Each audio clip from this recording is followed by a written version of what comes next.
Hello to all students and welcome again to my another class. कक्षा 11 अध्याय 2 जीव जगत का वर्गीकरण हम पढ़ रहे थे और इस पार्ट में से हमने मोनेरा जगत पढ़ लिया था। आज हम पार्ट 3 शुरू करते हैं और इसमें हम प्रोटिस्टा जगत और कवक जगत की बात करने वाले हैं। तो आइए स्टूडेंट्स हम शुरू करते हैं पार्ट 3। प्रोटिस्टा जगत हम लेते हैं। सभी एक कोशिक यूकैरियोटिक को प्रोटिस्टा जगत के अंतर्गत रखा गया है। तो आप याद रखेंगे, इससे पहले हमने देखा था कि सभी एक कोशिकीय प्रोकैरियोटिक कोशिका वाले जीवों को हमने मोनेरा में रखा था। सभी एक कोशिक यूकैरियोटिक जीवों को हम प्रोटिस्टा के अंतर्गत रखेंगे, परंतु इस जगत की सीमाएं ठीक तरह से निर्धारित नहीं हो पाई है। बहुत ही इम्पोर्टेंट पॉइंट है ये कि कौन से जगत की सीमाएं ठीक तरह से निर्धारित नहीं हो पाई है। तो प्रोटिस्टा जगत की सीमाएं ठीक ढंग से निर्धारित नहीं हो पाई है।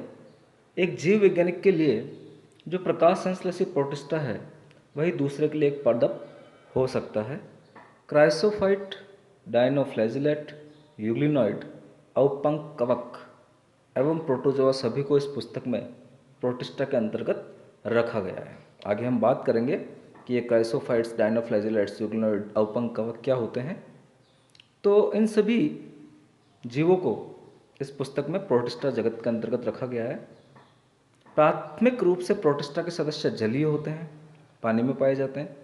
यूकैरियोटिक होने के कारण इनकी कोशिका में एक सुसंगठित केंद्रक मिलेगा, जैसा कि सभी ससिम केंद्रीय कोशिकाओं में मिलता है।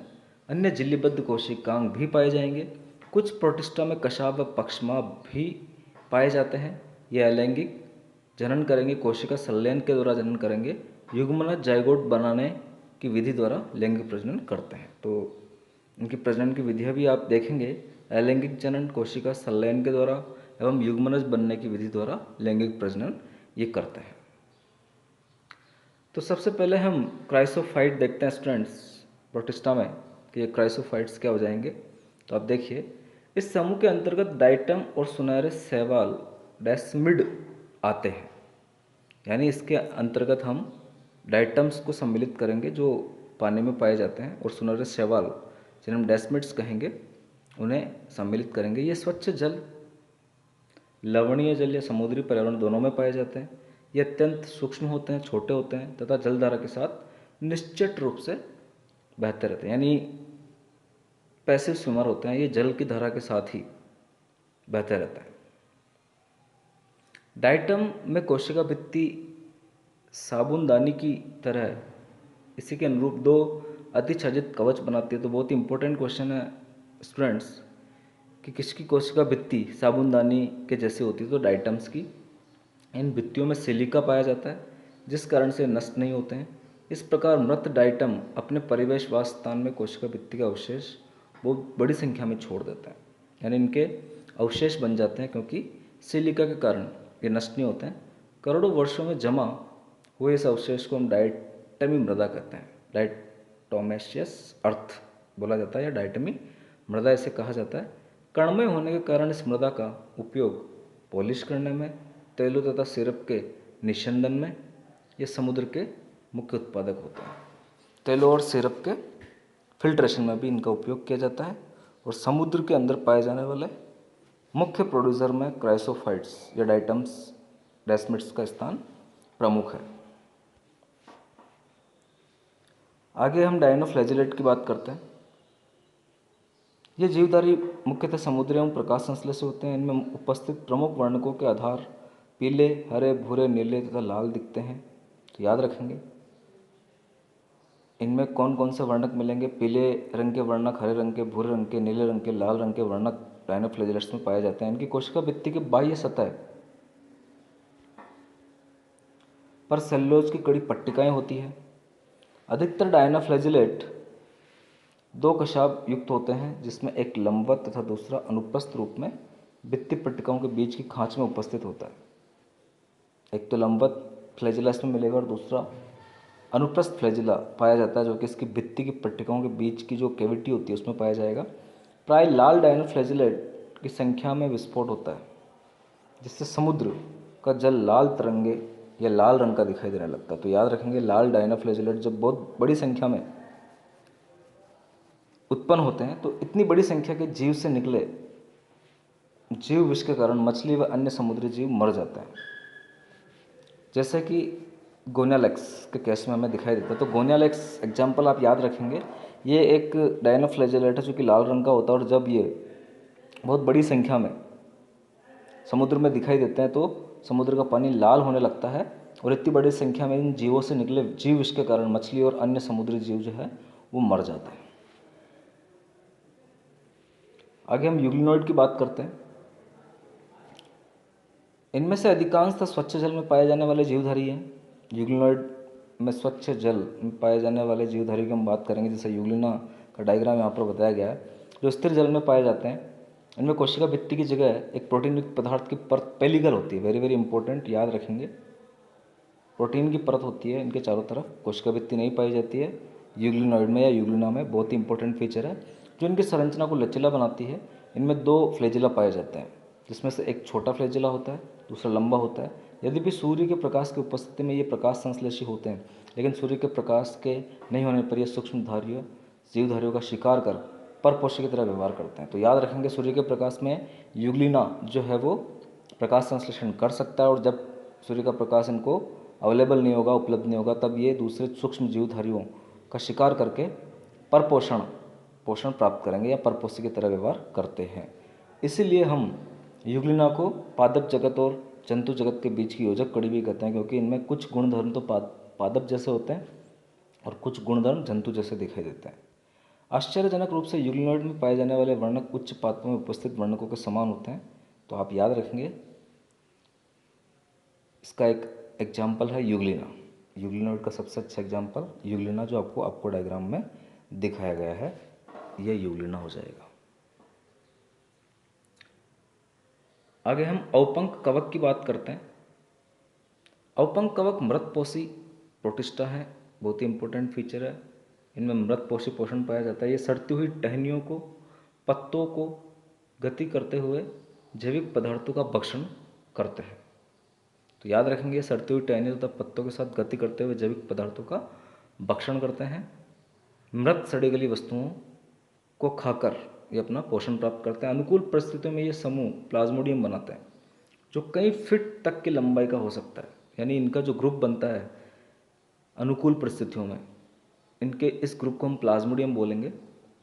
याद रखेंगे आप, प्लाज्मोडियम हम मलेरिया के केस में भी पढ़ते हैं।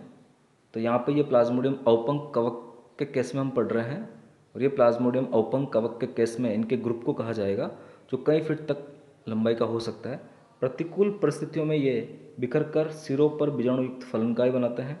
जब परिस्थितियाँ प्रतिकूल हो जाती है तो ये बिखर जाते हैं और बीजाणुयुक्त फलनकाय के रूप में ये हमें दिखाई देंगे। इन बीजाणुओं का परिक्षेपण वायु के साथ होता है, और ये बीजाणु जो है वो वायु के साथ एक स्थान से दूसरे स्थान तक पहुँचाए जाते हैं। नेक्स्ट हम प्रोटोजोआ की बात करते हैं। सभी प्रोटोजोआ परपोषी होते हैं, जो परभक्षी या परजीवी के रूप में रहते हैं। ये प्राणियों के पुरातन संबंधी है, याद रखेंगे आप।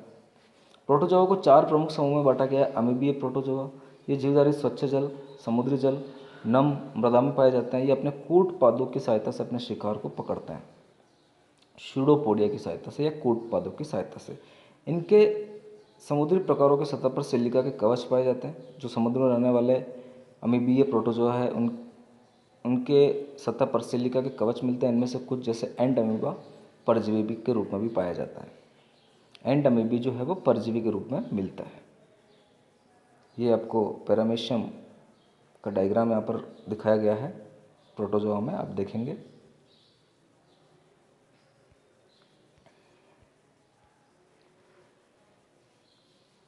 कशाभी प्रोटोजोआ की हम बात करते हैं। इस समूह के सदस्य स्वच्छंद तथा परजीवी होते हैं। इनके शरीर पर कशाप पाया जाता है, यानी फ्लैजिला मिलता है। परजीवी कशाभी प्रोटोजोआ बीमारी के कारण है। इनसे निद्रालु व्याधि नामक बीमारी होती है। यानी जो कशाभी प्रोटोजोआ के सदस्य हैं वो निद्रा रोग फैलाते हैं, जैसे ट्रिपेनोसोमा। तो याद रखेंगे, निद्रालु व्याधि या निद्रालु रोग जो होता है वो कौन से कशाभी प्रोटोजोआ के द्वारा होता है, तो ट्रिपेनोसोमा के द्वारा होता है। पक्षमाभी प्रोटोजोआ की आगे हम बात करते हैं। ये जलीय तथा अत्यंत सक्रिय गति से गति करने वाले जीवधारी हैं, क्योंकि इनके शरीर पर हजारों की संख्या में पक्षमाप पाए जाते हैं, सीलिया पाए जाते हैं। इनमें एक ग्रसिका या गुहा होती है जो कोशिका की सतह के बाहर की तरफ खुलती है। पक्षमापों की लयबद्ध गति के कारण जल से पूरित भोजन गलेट की तरफ भेज दिया जाता है और उदाहरण हो जाएगा आपका पैरामीशियम। तो आप देखेंगे स्टूडेंट्स, पैरामीशियम का जो डायग्राम आपको पहले दिखाया हुआ है, इसकी पूरी बॉडी पर आपको असंख्य छोटे छोटे छोटे छोटे छोटे ऐसे संरचनाएं दिखाई देगी, इन्हें हम सीलिया कहेंगे। और ये सीलिया पैरामीशियम को भोजन ग्रहण करने में या भोजन पकड़ने में भी मदद करते हैं और इसके गमन में भी सहायक है। स्पोरोजोआ की बात करते हैं। समूह में वे विविध जीवधारी आते हैं जिनके जीवन चक्र में संक्रमण करने योग्य बीजाणु जैसी अवस्था पाई जाती है। इसमें सबसे कुख्यात प्लाज्मोडियम मलेरिया परजीवी प्रजाति है। तो ये प्लाज्मोडियम वापस यहाँ पर आ गया स्टूडेंट्स, आप देखेंगे उपंग कवक के कक्ष में प्लाज्मोडियम क्या था वो भी आप याद रखेंगे। और यहाँ पे ये प्लाज्मोडियम मलेरिया परजीवी के रूप में है, जिसके कारण मानव की जनसंख्या पर आघात पहुँचाने वाला प्रभाव पड़ा है। मलेरिया से काफ़ी मनुष्य मौत के घाट चले जाते हैं। तो इस प्रकार स्टूडेंट्स हमारा प्रोटिस्टा जगत जो है वो कंप्लीट हो जाता है।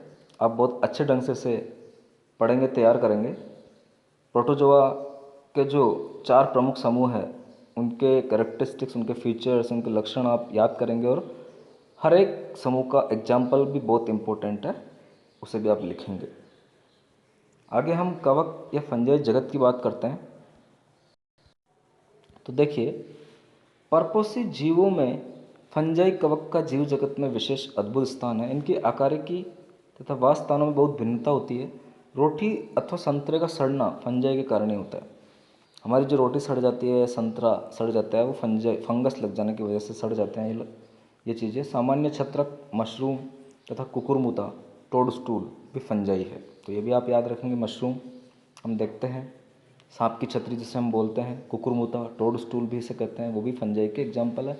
सरसों की पत्तियों पर सफ़ेद रंग के धब्बे परजीवी फंजाई के कारण दिखाई देते हैं। कुछ एक कोशिकी फंजाई से यीस्ट का उपयोग रोटी और बियर बनाने में किया जाता है। बहुत ही इंपॉर्टेंट क्वेश्चन है ये। एक कोशिकी फंजाई या यीस्ट जिसका उपयोग रोटी और बियर बनाने में किया जाता है। सरसों की पत्तियों पर भी सफ़ेद रंग के धब्बे परजीवी फंजाई की वजह से लगते हैं। अन्य फंजाई पौधों तथा जंतुओं के रोग के कारण होते हैं। पौधों तथा जंतुओं में रोग फैलाते हैं। उदाहरण के लिए गेहूं में किट्टे रोग पक्षियाँ के कारण होता है। फिर से इंपॉर्टेंट पॉइंट है। कुछ फंगल जैसे पेनिसिलियम से प्रतिजैविक एंटीबायोटिक का निर्माण भी किया जाता है। पेनिसिलियम नोटेटम से पेनिसिलियम प्रतिजैविक बनाई जाती है। पेनिसिलियम नोटेटम एक प्रकार का फंजाई है। फंजाई विश्वव्यापी है और ये हवा, जल, मिट्टी में, जंतु एवं पौधों पर भी पाए जाते हैं। ये गर्म तथा नम स्थानों पर सरलता से उग जाते हैं। तथा क्या आपने कभी सोचा है कि हम अपने भोजन को रेफ्रिजरेटर में क्यों रखते हैं? हाँ, इससे हम अपने भोजन को बैक्टीरिया फंजाई के कारण खराब होने से बचा सकते हैं, इसलिए हम अपने भोजन को रेफ्रिजरेटर में रखते हैं। फंजाई तंतुमय है, लेकिन यीस्ट जो एक कोशिक है इसका अपवाद है। तो आप याद रखेंगे, ये लंबी पतली धागे की तरह की संरचनाएं होती है जिन्हें कवक तंतु कहते हैं। कवक तंतु के जाल को कवक जाल या माइसीलियम कहा जाता है। कुछ कवक तंतु सतत नलिकाकार होते हैं जिनमें बहुकेंद्रित कोशिका द्रव्य साइटोप्लाज्म भरा हुआ होता है। बहुकेंद्रित यानी बहुत सारे केंद्रक उसमें पाए जाते हैं, जिन्हें संकोशिकी कवक तंतु कहते हैं। तो संकोशिकी अवस्था भी आप याद रखेंगे। अन्य कवक तंतुओं में पट पाए जाते हैं। फंजाई की कोशिका भित्ति काइटिन तथा पॉलीसेकेराइड की बनी हुई होती है, जबकि पादपों की कोशिका भित्ति सेलुलोज से बनी हुई होती है। तो आप याद रखेंगे स्टूडेंट्स, अधिकांश फंजाई परपोषित होते हैं। ये मृत पदार्थों से घुलनशील कार्बनिक पदार्थों को अवशोषित कर लेते हैं, अतः इन्हें मृतजीवी कहा जाता है। तो फंजाई जो है वो मृत पदार्थों से घुलनशील कार्बनिक पदार्थों को एब्जॉर्व कर लेती है, अवशोषित कर लेती है, इसलिए मृतजीवी है। जो फंजाई सजीव पौधों तथा जंतुओं पर निर्भर करती है उन्हें हम परजीवी कहेंगे। ये शैवाल, लाइकेन के साथ तथा उच्च वर्गीय पौधों के साथ कवक मूल बनाकर भी रह सकते हैं। ऐसे फंजाई को सहजीवी फंजाई हम कहेंगे। तो आप याद रखेंगे, लाइकेन में भी फंगस वाला पार्ट मिलेगा आपको और माइकोराइजा में भी मिलता है, आगे हम पढ़ेंगे। फंजाई में जनन कायिक खंडन, विखंडन तथा मुकुलन की विधि द्वारा होता है। अलैंगिक जनन बीजाणु जिसे कोनिडिया कहते हैं तथा धानी बीजाणु तथा चल बीजाणु द्वारा होता है।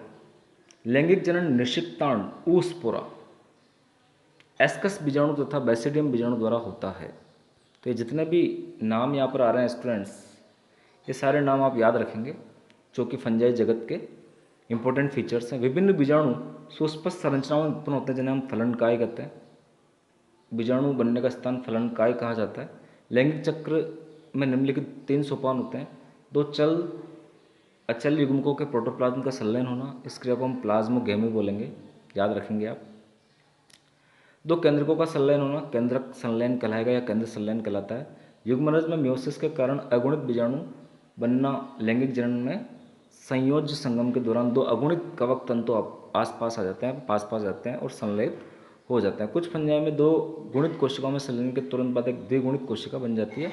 यद्यपि अन्य फंजाई एस्कोमाइसिटीज में एक मध्यवर्ती द्विकेंद्र की अवस्था N+N एक कोशिका में 2 केंद्रक बनते हैं। ऐसी परिस्थिति को केंद्रक युग्म परिस्थिति हम बोलेंगे। तो याद रखेंगे स्टूडेंट्स, कुछ कवकों के अंदर तो 2N कोशिका बन रही है, लेकिन एस्कोमाइसिटीज के सदस्यों में N+N अवस्था बन रही है, 2 केंद्रक वाली अवस्था बन रही है, केंद्रक युग्म में यहाँ पर मिल रहा है। इस अवस्था को हम फंगस की द्विकेंद्रक प्रावस्था कहते हैं। बाद में पैतृक केंद्रक संलयन हो जाता है और कोशिका द्विगुणित बन जाती है बाद में, लेकिन पहले N+N अवस्था यहाँ पर आई है एस्कोमाइसिटीज के सदस्यों में। तो एक इंपॉर्टेंट फीचर है। फंजाई फलनकाय बनाती है जिसमें न्यूनीकरण विभाजन होता है, जिसके कारण अगुणित बीजाणु बनते हैं। न्यूनीकरण विभाजन मतलब रिडक्शन डिवीजन।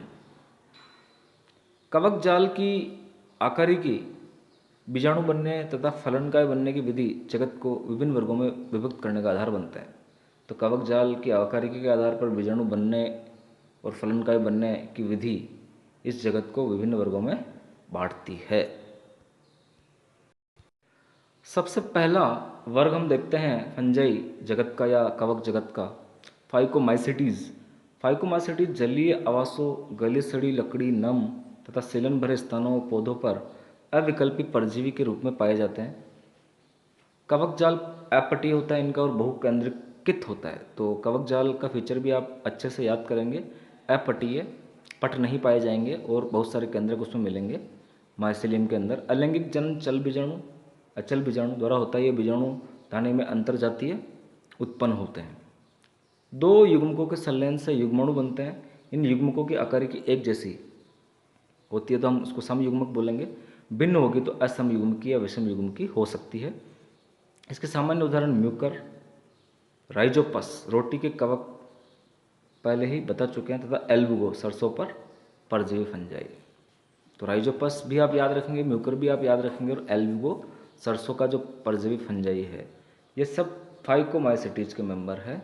तो एग्जाम्पल्स जो है वो बहुत ही इम्पोर्टेंट है स्टूडेंट्स। आगे आप एस्कोमाइसिटीज देखिए, डायग्राम भी यहाँ पर बताया हुआ है। जो ए डायग्राम है आपका म्यूकर का है, बी जो है एस्परजिलस का, सी जो है वो एगरिकस का है। तो आगे हम देखते हैं, म्यूकर आपका फाइकोमाइसिटीज का मेंबर है जो हमें अभी अपन ने पढ़ा है। एस्कोमाइसिटीज जिसे सामान्यतः थैली फंजाई के नाम से भी जाना जाता है।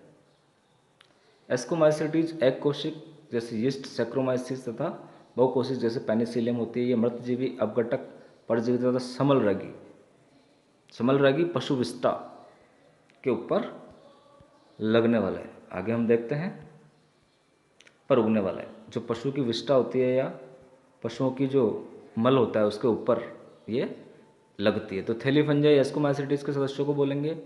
ये कोशिक होते हैं जैसे यीस्ट का नाम है सैक्रोमाइसिस, आप याद रखेंगे, वेरी वेरी इंपॉर्टेंट।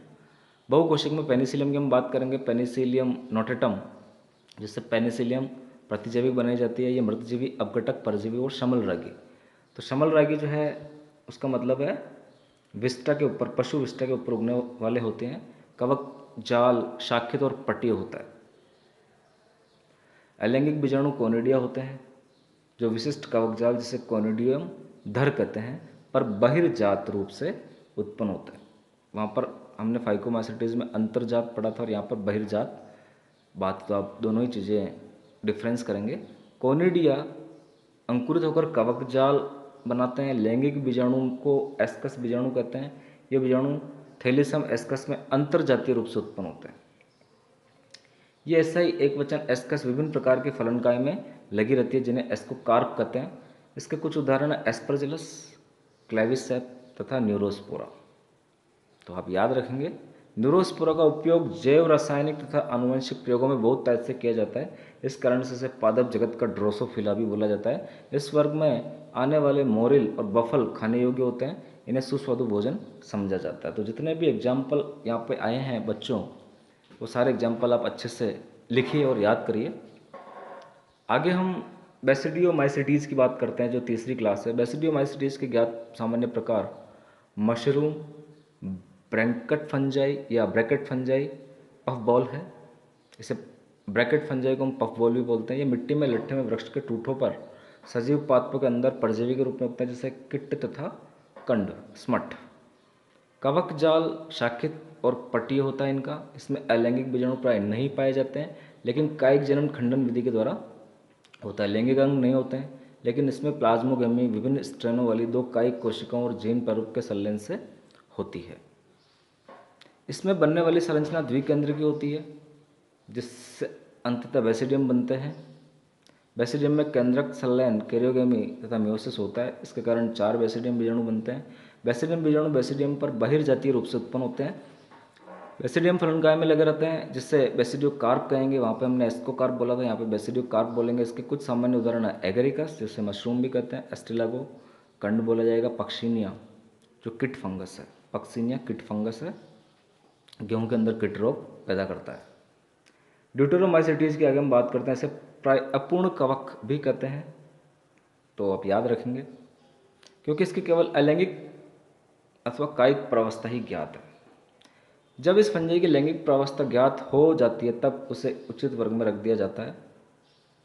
यह भी संभव है कि अलैंगिक तथा कायिक प्रावस्थाओं को एक नाम दे दिया गया हो और उन्हें ड्यूटेरोमाइसिटीज में रख दिया गया हो, और लैंगिक प्रावस्था को दूसरे वर्ग में।